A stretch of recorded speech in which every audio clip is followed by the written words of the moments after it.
Hello दोस्तों, नमस्कार। मैं अमितोष पंडित आप सभी का स्वागत करता हूं और आप देख रहे हैं एपी न्यूज। चलिए देखते हैं आज की टॉप 10 न्यूज। अगर आपको ये न्यूज पसंद आता है तो आप ज्यादा से ज्यादा लाइक, शेयर एंड सब्सक्राइब कीजिए, जिससे यूट्यूब ये वीडियो को ज्यादा से ज्यादा लोगों को रिकमेंड करेगी। भिवंडी के वार्ड नंबर 10 में वंचित बहुजन अघाड़ी के उम्मीदवार साजिद भाई ने प्रेस कॉन्फ्रेंस कर कहा कि चुनाव में वोटिंग प्रक्रिया को लेकर जनता को भ्रमित किया जा रहा है, जबकि सिंगल उम्मीदवार को वोट देना पूरी तरीके से मान्य है। उन्होंने अपील की कि पार्टी या बड़े चेहरे के बजाय काम करने वाले उम्मीदवार को चुना जाए, जो लोगों के बीच रह रहा है और उनकी समस्याओं को समझता हो। साजिद भाई ने वादा किया कि जीत के बाद वे साफ सफाई, पानी, गटर, स्वास्थ्य और शिक्षा जैसी बुनियादी मुद्दों पर प्राथमिकता से काम कर वार्ड नंबर 10 को एक मिसाली वार्ड बनाने की कोशिश करेंगे। भिवंडी के वार्ड नंबर 12 में निर्दलीय उम्मीदवार विजय चौधरी ने प्रेस कॉन्फ्रेंस कर कहा कि चुनाव में जनता को यह कहकर गुमराह किया जा रहा है कि अगर किसी एक उम्मीदवार को वोट दिया गया तो बाकी 3 वोट खराब हो जाएंगे, जबकि यह पूरी तरीके से गलत है।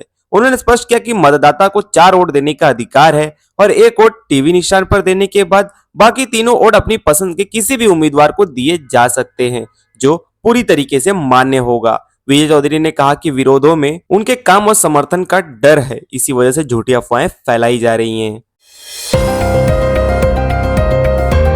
भिवंडी के वार्ड नंबर 14 में इंडियन नेशनल कांग्रेस की ओर से एक भव्य महारैली का आयोजन किया गया, जिसमें बड़ी संख्या में स्थानीय नागरिकों की मौजूदगी देखने को मिली।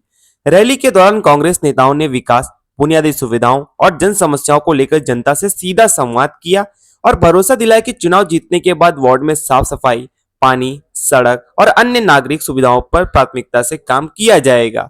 रैली के जरिए कांग्रेस ने वार्ड नंबर 14 में अपनी ताकत और संगठनात्मक मजबूती का स्पष्ट संदेश दिया। भिवंडी के वार्ड नंबर 8 में उम्मीदवार अर्जुन महेंद्र गुप्ता ने जनता से अपील करते हुए कहा कि पिछले कई सालों से इलाकों में विकास पूरी तरीके से ठप है और पूरे नगर सेवकों ने वार्ड की अनदेखी की है। उन्होंने कहा कि अगर जनता ने उन्हें चुना तो सबसे पहले गटर, ड्रेनेज और पानी की समस्या को प्राथमिकता से हल किया जाएगा, क्योंकि खुले चेंबर, गंदा पानी और बरसात में जल भराव से लोग परेशान हैं। अर्जुन गुप्ता ने नशाखोरी को खत्म करने, शिक्षा और स्वास्थ्य सेवाओं को मजबूत करने का भी वादा किया और कहा कि इसी मोहल्ले के रहने वाले हैं, इसलिए वार्ड की हर समस्या से भली भांति परिचित हैं।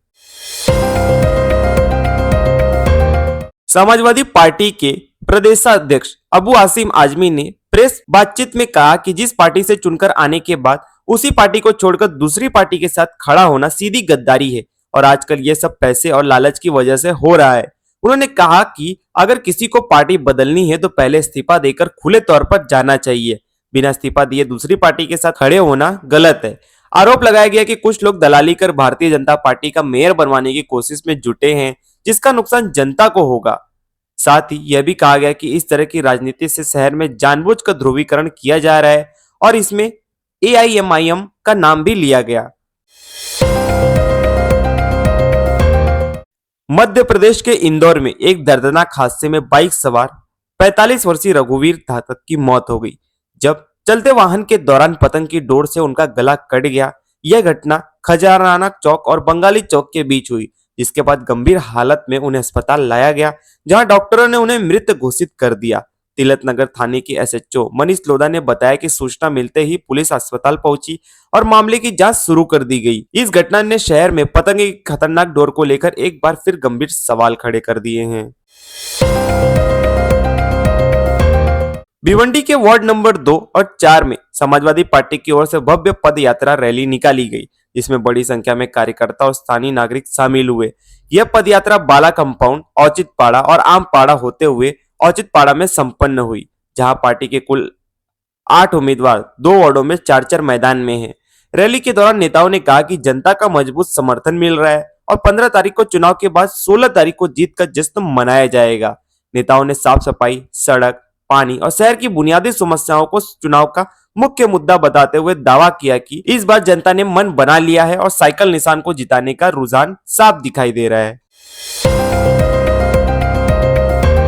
भिवंडी के वार्ड नंबर 18 में इंडियन नेशनल कांग्रेस की ओर से निकाली गई रैली में एडवोकेट श्रीकांत कामूर्ति के समर्थन में बड़ी संख्या में नागरिक सड़कों पर उतरे। रैली दामनकर नाका से शुरू होकर अमीना कंपाउंड, रोशन बाग, अजंता कंपाउंड होते हुए आगे बढ़ी, जहां लोगों ने पढ़े लिखे और युवा उम्मीदवार को मौका देने की बात कही। स्थानीय नागरिकों ने कहा कि पिछले कई वर्षों से गटर, पानी और बुनियादी सुविधाओं की हालत जस की तस है, इसलिए इस बार बदलाव जरूरी है। रैली में वक्ताओं ने अपील की कि 15 तारीख को ज्यादा से ज्यादा मतदान कर 1 नंबर बटन पर पंजा निशान दबाकर कांग्रेस और एडवोकेट श्रीकांत कामूर्ति को भारी मतों से जिताया जाए। भिवंडी में आयोजित सभा को संबोधित करते हुए ऑल इंडिया मजलिस इत्तेहादुल मुस्लिम ने वक्ताओं से कहा कि आज की राजनीति में विचार गायब हो चुके हैं और नेता सिर्फ टिकट के आधार पर पार्टियां बदल रहे हैं, जबकि मजलिस की एकमात्र पार्टी है जो धर्म की नहीं बल्कि हिस्सेदारी और हक की राजनीति करती है। उन्होंने कहा कि 2026 का यह कॉरपोरेशन चुनाव बदलाव नहीं बल्कि बदले का चुनाव है, जहां जनता को उन नेताओं को जवाब देना है जिन्होंने शिक्षा, सड़क और गटर जैसी बुनियादी मुद्दों पर काम नहीं किया।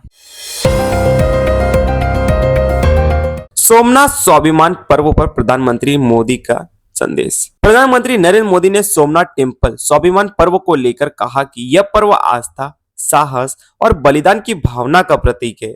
उन्होंने कहा कि सोमनाथ मंदिर भारत की सभ्यता, मान्यता और अनगिनत बलिदानों की याद दिलाता है, जो आज भी देशवासियों को प्रेरणा देते हैं। प्रधानमंत्री ने इस आयोजन को आध्यात्मिकता के साथ साथ राष्ट्र के स्वाभिमान और सांस्कृतिक चेतना से जुड़ा हुआ बताया।